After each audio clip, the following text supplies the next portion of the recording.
everybody. I'm in the sunroom with Chloe, and I'm going to read the second part of chapter 14. Okay, you go play.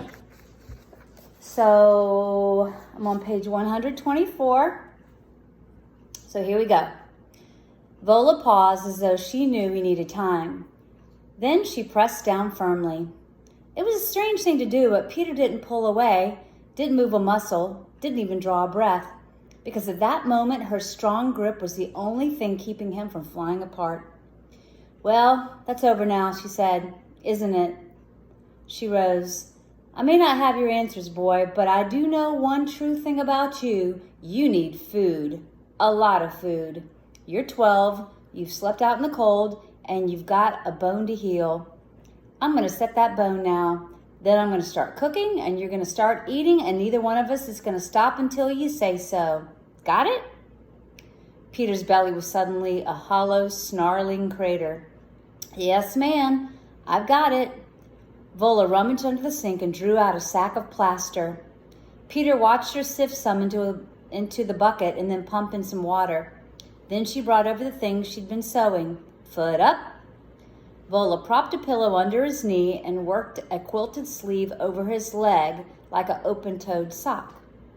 He recognized the yellow checked material. He glanced into the bedroom to be sure. You cut up your quilt? I can always make another one. You need the cushioning. She took another section of quilt and stripped the batting off, then ripped the yellow calico into strips and dunked them into plaster. Hold your foot at a 90-degree angle. Around and around his foot and ankle, halfway up his shin, she wrapped the strips. When she'd built a thick boot, she frosted it with more plaster. Don't move, not even your toes. Vola left for the porch and came back with her arms full. She set 2 iron skillets on burners, flipped a hunk of butter into each, and turned on the flames. She cracked a couple of eggs into a yellow bowl and started whisking in milk, then cornmeal. A cool breeze, fragrant with turned earth and frying butter, lifted against Peter. He looked at the sturdy cast drying, his foot safe inside now, wrapped in what used to be Vola's quilt. I'm sorry about how I've been. He tipped his head to her bulletin board. My philosophy bingo card, she said with a nod. No bet, Peter. Those are just things I figure to be true about the world. The universals. The important ones are the things I figure out to be true about me. I keep them somewhere else, private. How come? How come they're the important ones, or how come they're private? Peter shrugged. Either. Both. He leaned back, waiting.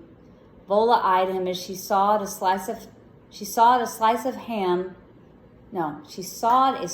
off a ham joint and forked it into one of the frying pans. She dipped out 3 ladles of batter, poured them sputtering into the other pan, then set the bowl down. I'm going to tell you a story. When I got out of the service, I didn't remember a single true thing about myself. That's what training does.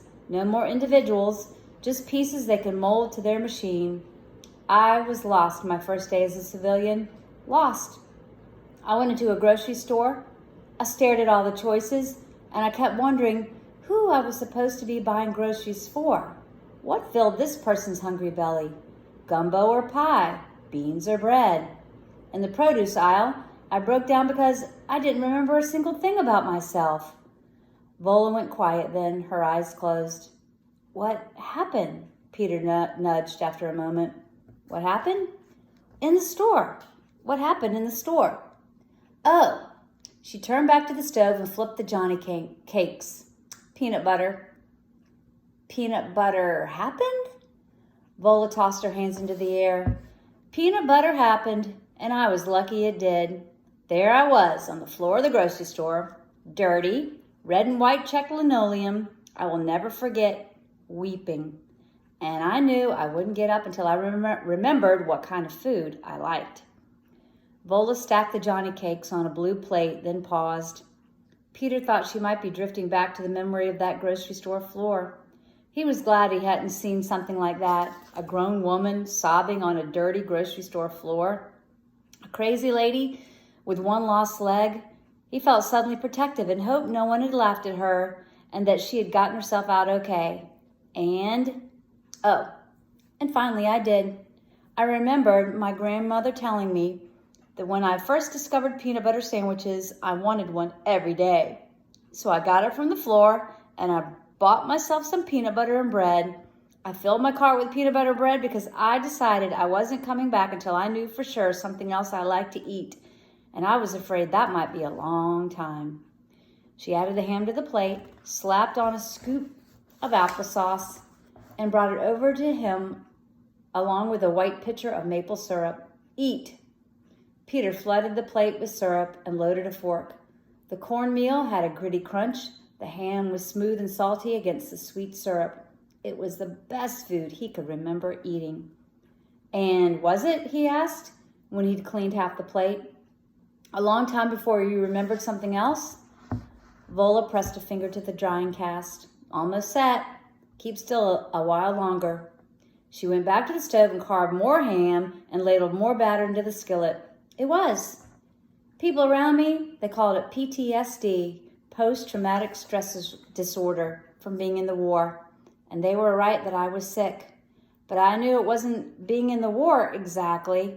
It was that in the war, I had forgotten everything that was true about myself. Post-traumatic, forgetting who you are disorder. That's what I had. My grandfather was in a nursing home by then, and he was dying. I went out to his place. It had been my old home, too. My grandparents raised me for a couple of years to clean it out.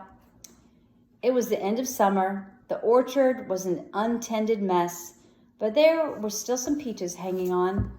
And that was the second lucky thing that happened to me after the peanut butter, because I suddenly remembered, Lord, I had loved those peaches. I used to sneak out in the middle of the night to pick them. I'd sprawl on the grass underneath those trees with fireflies flashing all around and katydids singing, a heap of peaches on my belly, and I'd eat them till the juice ran into my ears. I remember that so clearly. I could smell that memory. I could hear it and I could taste it. But I couldn't figure out how that girl could be the same person who had put on a uniform, picked up a gun, and done the things I did in the war.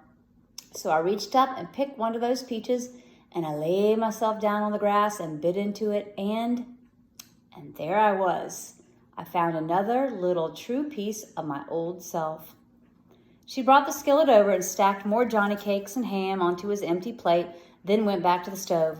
Stop, Peter said. Stop? Well, that's the end of the story anyway. No, I mean, this'll be enough food. Thank you.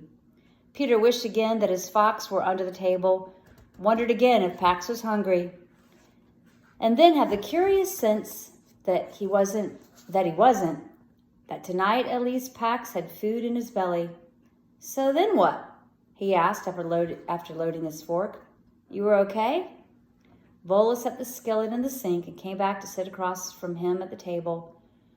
What a person likes to eat, that's a detail. I was so lost.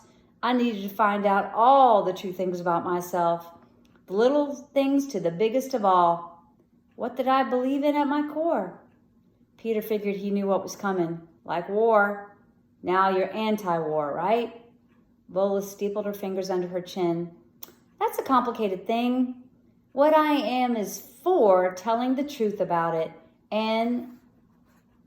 about what it costs. People should tell the truth about what war costs. That's taken me a long time to figure out. She leaned back, and that was just one thing.